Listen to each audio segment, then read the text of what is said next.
नमस्कार। आइए, आपका स्वागत है हमारे यूट्यूब चैनल आकाश लेक्चर में। और आज का हमारा सेशन है वो क्लास 11th का चल रहा है।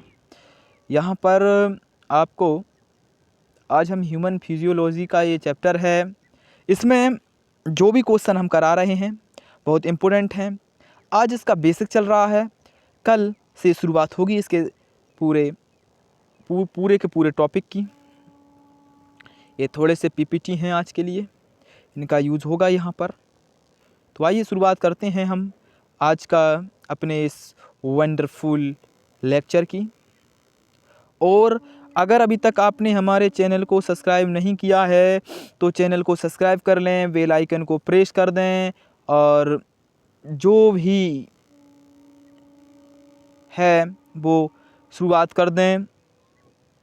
ये वंडरफुल लेक्चर है, वंडरफुल चैनल है। यहाँ पर आपके सभी के सभी डाउट क्लियर हो जाते हैं और मोटिवेशनल जो लेक्चर हैं वो कहीं आपको फ्री में नहीं मिलते हैं, सिर्फ इस चैनल पर वो हम ला रहे हैं, वो भी आप लोगों की रिक्वेस्ट पर। हमारा ये सेशन जो मोटिवेशनल का था वो जूम पर लाइव चलता था सुबह 7 बजे से। लेकिन अब हम इसमें से संडे का दिन वहाँ जूम को ना देकर सुबह का हम उसको यूट्यूब पर लाते हैं और जूम पर भी उसी वक्त वहीं से कनेक्ट कर हम उसे जूम पर चलाते हैं। फेसबुक पर चलता है और इंस्टा पर भी चलता है, इंस्टाग्राम पर भी वो चलता है। तो वह 4 हैंडलों पर एक साथ लाइव जाता है। अगर आप उसको देखना चाहते हैं, बहुत ही उसमें जो बात होती हैं बहुत इम्पोर्टेंट होती हैं, बहुत महत्वपूर्ण होती हैं। अगर उनको आप समझ लेते हैं तो आप ज़िंदगी में कभी पीछे नहीं रहेंगे उसमें जो दिया गया है। ठीक है, तो अब हम शुरुआत करते हैं। लेकिन आज के अपने इस लेक्चर की, इसमें ऐसा कुछ नहीं होने वाला, कोई गाना कोई सॉन्ग नहीं होने वाला इसमें। ये हमारा महत्वपूर्ण टॉपिक है। आज हम इस टॉपिक पर बात करने वाले हैं।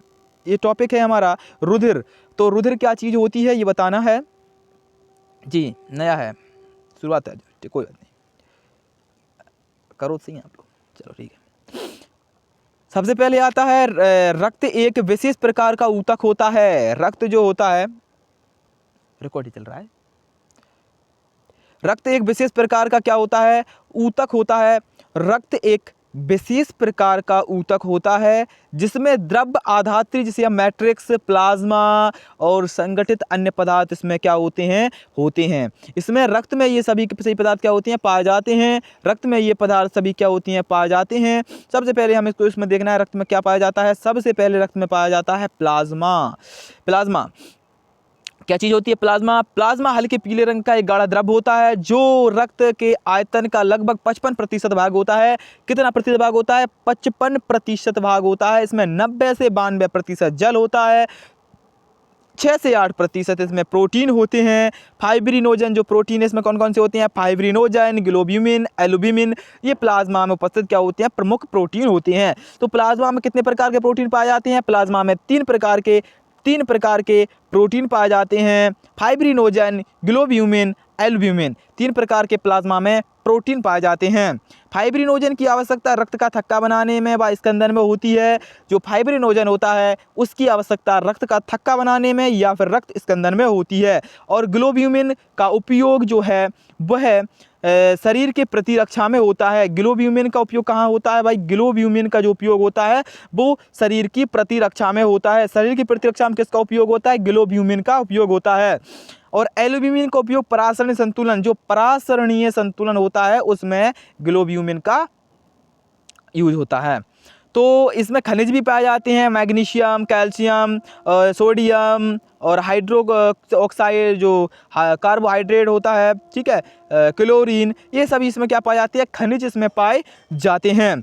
शरीर के जो संक्रमण की अवस्था में होने पर जो ग्लूकोज अमीनो अम्लों को लिपिड में प्लाज्मा में पाए जाते हैं, ये इसको क्या करते हैं, संक्रमण नहीं होने देते हैं, ये अमीनो अम्ल को इसमें पाए जाते हैं, ठीक है। रुधिर का थक्का बनाने अथवा स्कंदन के अभाव में, अगर इन्हीं रुधिर में स्कंदन करता ये प्रोटीन नहीं पाए जाते हैं, तब उसे हम क्या कहते हैं, सीरम कहते हैं। उस अवस्था में उसे क्या कहते हैं हम, सीरम, उसको हम कहते हैं, उसको हम क्या कहेंगे, उसको हम कहेंगे सीरम, सीरम, ठीक है। अगर उसमें ये सब पदार्थ नहीं पाए जाते, अब आ जाता है संगठित पदार्थ क्या क्या होती हैं भाई। संगठित पदार्थों में सबसे पहले हमको देखना है, संगठित पदार्थों में ये होती हैं रक्त कणिका होती हैं या पट्टिकाणु होते हैं, ठीक है। लाल रुधिर कणिका, इरिथ्रोसाइट, श्वेत कणिकाएं, ल्यूकोसाइट, ये सभी पाई जाती हैं संगठित पदार्थों में, ठीक है। तथा पट्टिकाणुओं, प्लेटलेट्स को संयुक्त रूप से संगठित पदार्थ कहते हैं और ये रक्त के लगभग 45% भाग बनाती हैं। कितना भाग बनाती हैं ये, रक्त का लगभग 45% भाग ये बनाती हैं। अब आती हैं इरिथ्रोसाइट्स पर। इरिथ्रोसाइट्स क्या होती हैं, ये होती हैं रक्ताणु, क्या होती हैं, रक्ताणु, लाल रुधिर कणिकाएं भी इन्हें बोलते हैं। अन्य सभी प्रकार की कोशिकाओं की संख्या में ये अधिक होती हैं। सबसे अधिक मानव शरीर में जो पाई जाती हैं कोशिकाएं वो होती हैं रक्ताणु, ये बहुत ज़्यादा संख्या में उपस्थित होती हैं, ठीक है। बहुत ज़्यादा संख्या में ये क्या होती है, उपस्थित होती हैं। एक स्वस्थ मनुष्य में ये कणिकाणु लगभग 50 से 50 लाख प्रति घन से, यानी 5 से 5.5 मिलियन प्रति घन मीटर में प्रति मिलीमीटर में पाई जाती हैं। और वयस्क अवस्था में लाल रक्त कणिकाओं तो लाल अस्थि मज्जाओं में बनती हैं। ये कहाँ बनती हैं, वयस्क अवस्था में बनती हैं, लाल अस्थि मज्जा में इनका निर्माण होता है, ठीक है। इसको आप याद रखें। अधिकतर जो स्तनधारियों की लाल रुधिर कणिकाओं में केंद्रक नहीं मिलते। जो अधिकतर स्तनधारी होती हैं उनकी जो लाल रक्त कणिकाएं होती हैं, लाल रक्त कणिकाओं में क्या नहीं होते, केंद्रक नहीं मिलती हैं। इसकी आकृति उभय अवतल होती है।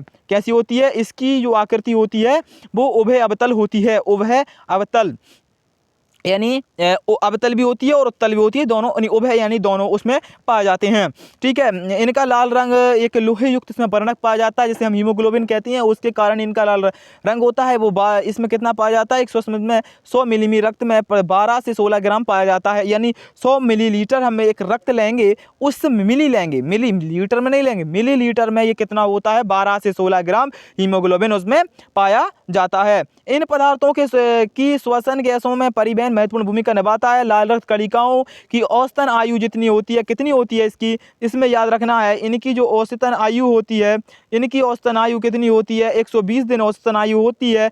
इसमें 100 मिलीलीटर में 12 से 16 ग्राम हीमोग्लोबिन पाया जाता है। और ल्यूकोसाइट्स की जो औसतन जो इनकी संख्या होती है वो कितनी होती है, 6000 से 8000 तक इनकी होती है। ये जो ल्यूकोसाइट होती हैं रंग विहीन, वर्णक विहीन होती हैं, इनमें हीमोग्लोबिन नहीं पाया जाता है, इनमें हीमोग्लोबिन नहीं पाया जाता है, ठीक है।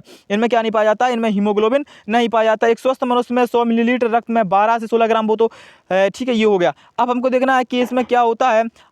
जो 6000 से 8000 प्रति घन मिलीमीटर रक्त होता है, सामान्यतः ये कम समय तक जीवित रहती हैं। जो श्वेताणु होते हैं ये कम समय तक जीवित रहती हैं, जबकि जो रुधिराणु जो लाल रक्त कणिकाएं होती हैं वो अधिक समय तक जीवित रहती हैं। वो 120 दिन वो जीवित रहती हैं। तो ये आज का हमारा ये लेक्चर था, वंडरफुल था, बहुत इम्पोर्टेंट था। आप इसको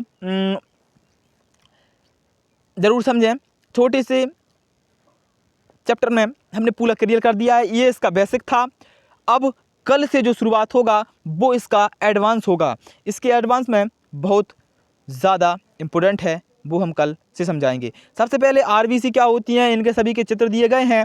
इनका एनिमेशन देखने के लिए आप गूगल पर इनको सर्च कर सकते हैं और इनके सभी के एनिमेशन डाल सकते हैं, यानी प्लेटलेट्स एनिमेशन। तो वो आपको बता देगा वहाँ पर किस प्रकार से ये रहती हैं, कैसी कार्य करती हैं, उसके एनिमेशन को आप डालिए, बहुत सही आपको वहाँ से नॉलेज मिलेगी, ठीक है। थैंक यू, धन्यवाद। अगर अभी तक आपने हमारे चैनल को सब्सक्राइब नहीं किया है तो चैनल को सब्सक्राइब कर लें, बेल आइकन को प्रेस कर दें। थैंक यू, धन्यवाद। God bless you.